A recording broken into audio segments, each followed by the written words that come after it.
Hello and welcome to our first lesson on how you can tie your own loops in varying different sizes for many different magic tricks, because obviously the loops that you generally buy only come in one size.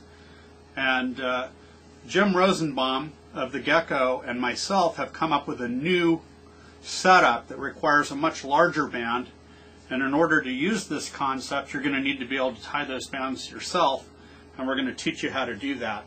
And basically, it involves, you're going to need some of the Infinity version 2 elastic or the version 1. I personally find the version 1 to be better. It's more invisible. It's about half the thickness. Of course, it's not as strong, so you may want to create maybe several different bands depending on the routine that you're trying to do, or how heavy the object is that you're trying to move across the table or float in the air or whatnot. And basically the elastic comes on these little spools. I'll go ahead and zoom in here so you can see. And the first portion, it's going to involve teaching you how to actually tie a knot in this very fine elastic. But in order to show you how I tie the knot, I'm going to have to do that with a little bit larger material. I'm going to use this magician's rope here just to give you a very clear view on how I do that. And I'm just going to go ahead and cut some off here. Alrighty. Those scissors aren't very sharp, are they? Okay, so the first step is to actually learn how to tie the knot. And what we do, in reality, you're going to use a little piece of wax to actually wax the two ends of the elastic together so you can easily keep track of the end. And that makes tying the knot in the invisible elastic a lot easier to do. I'm just going to go ahead and tape the two ends of the rope together just to give you the same kind of idea, because obviously these two ends will end up waxed together. Now I'm going to go ahead and just zoom in real tight so you can get a very clear picture of how we do that. So basically you're going to be just kind of holding that wax ball, and of course the stuff will be stretchy in real life, so you'll be able to stretch this. Even if I grabbed it here, I could stretch it probably another good foot, further out. So what I would do is I'd end up stretching that so that it went around my finger. So I kind of grasp this with my middle finger and thumb, and then I bring that around my index finger, and then I kind of create a loop using the middle finger of my left hand. And then I just kind of reach through and bring that through the loop I've created, and just kind of keep that going around, and do that 3 times, and then just pull it tight.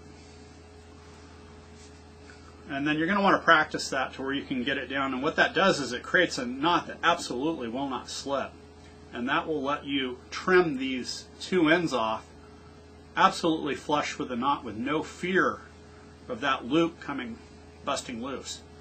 And so basically I'm going to run that through one more time, but I'm going to kind of give you a backside view just so there's some real clarity on precisely how I tie this knot. So I'm just going to walk around over to here and give you kind of a backside view. It's kind of hard to see against the white background. And so you're going to grab the two pieces of elastic. You'll wrap that around the index finger of your right hand, and then I use the middle finger of my left hand to kind of create the loop, and I just pinch those together, and then just grab that and just keep on bringing it through the loop. And you just do that 3 times, and then you pull it tight.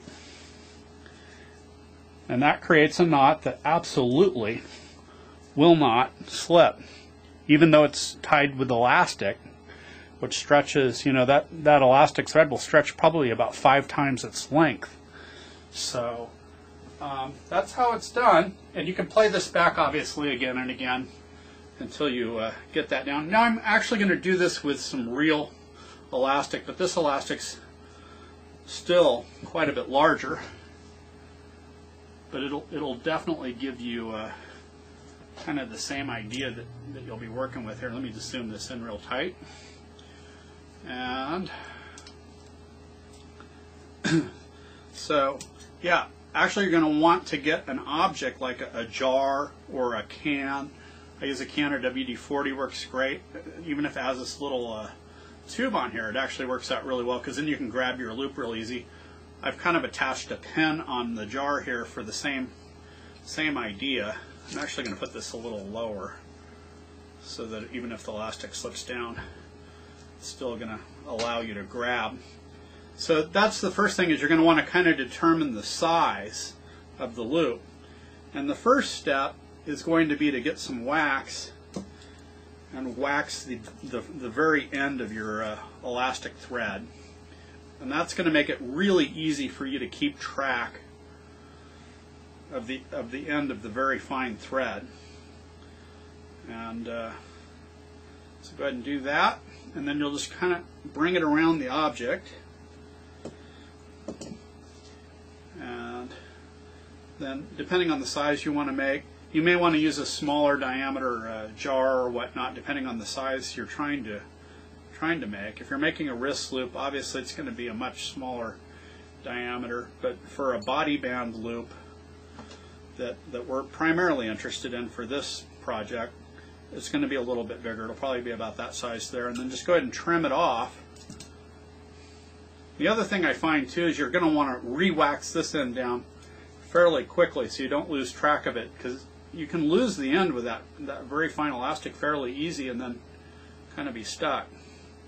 So now that we've got the two ends done, now we're going to kind of do the same thing, same move I showed you before, but you grab with the middle finger and your thumb, you stretch this around, and then use your middle finger to kind of create the loop, and then just bring that on through. I'm not sure if you can see in the camera there, but yeah, just kind of bring it on through 3 times.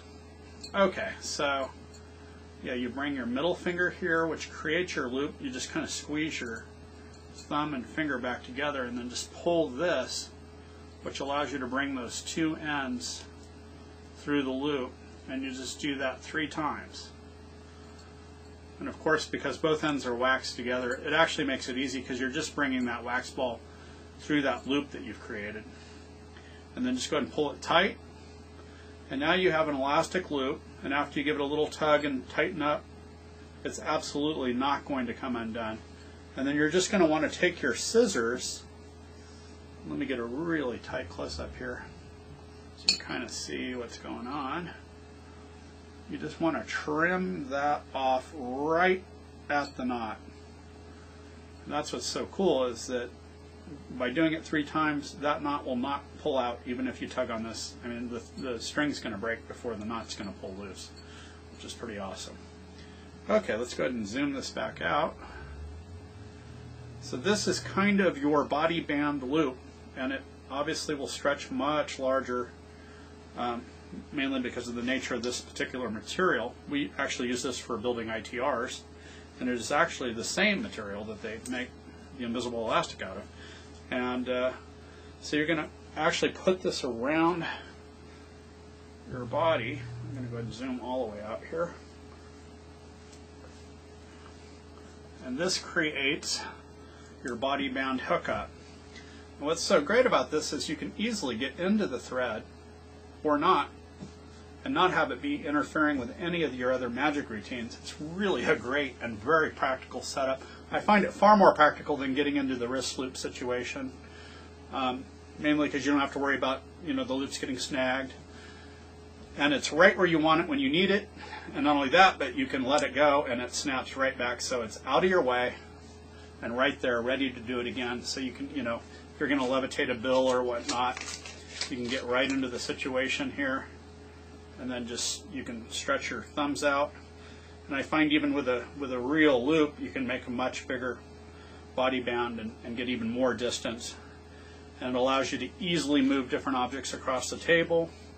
And another routine that I really like doing is my zero-G currency, which involves putting a little tiny crimp Let me go ahead and show you how I do that. Yeah, you put just a little tiny crimp in the bill. And what that will do is it'll allow you to actually hang the bill on the line. And then you can suspend the bill between your hands just like that. And you can actually float the bill right down into the spectator's hand and just let it fall right into their hand, which is really a great way to end, with the bill floating right down into their hand, and they can walk away with it. It's completely examinable, and they won't find anything on it. And so that's the simple body band hookup, and that's how you tie the elastic to create the body band. And you'll want to experiment with the different sizes that you might require. And then I personally will tie like 2 or 3 of these.